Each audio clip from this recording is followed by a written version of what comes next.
ایک صحابی آئے, یا رسول اللہ میرا پڑوسی ہے, اس کی کھجور ایسے ٹیڑھی ہو کر میرے گھر میں چند اس کی شاخیں ہیں, ان پہ پھل لگتا ہے, وہ ٹوٹ کے گرتا ہے, میرے بچے اٹھا لیتے ہیں, ہم غریب ہیں, وہ بھاگا بھاگا آتا ان کے منہ سے کھجور نکال لیتا ہے. اس کو کہیں کہ بچوں پر اتنی زیادتی نہ کرے. آپ نے اس کو بلایا, وہ منافق تھا. آپ نے اس سے فرمایا ایک سودا کرتے ہو؟ کہا جی کیا؟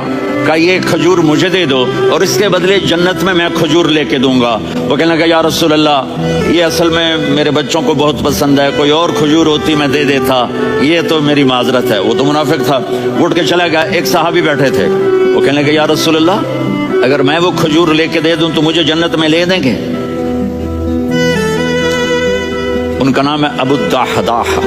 آپ نے کہا ہاں تو مجھے لے کے دے دے, میں تمہیں لے دوں گا. وہ اس کے پیچھے چلے گئے, اے بھائی کتنے میں بیچو گے؟ میں نے کہا جا جا, میں نے اللہ کے نبی کو نہیں دی, تمہیں کیسے دے دوں؟ کہا اچھا بھائی منہ سے بول کتنے لینے ہیں؟ تو اس نے جان چھڑانے کے لیے کہا کہ اپنا سارا باغ مجھے دے دے, کھجور لے لے.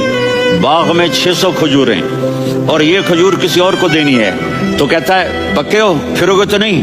کہا میں پاگل ہوں, میں پھروں گا؟ مجھے 600 کھجوروں کا باغ مل رہا ہے. انہوں نے کہا ڈن, کھجور میری باغ تیرا.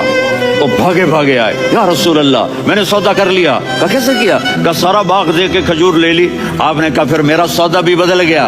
کم من عدق رداح ودار فیاح لأبی الدحداح فی الجنہ. میرے ساتھی میں اپنی آنکھوں سے دیکھ رہا ہوں کہ اللہ نے تیرے لیے جنت میں ایک گھر نہیں محل بنا دیے سینکڑوں, اور ایک باغ نہیں ہزاروں باغ تیرے لیے تیار کر دیے. یہ ہے ایمان کی نشانی, یہ ہے محبت کی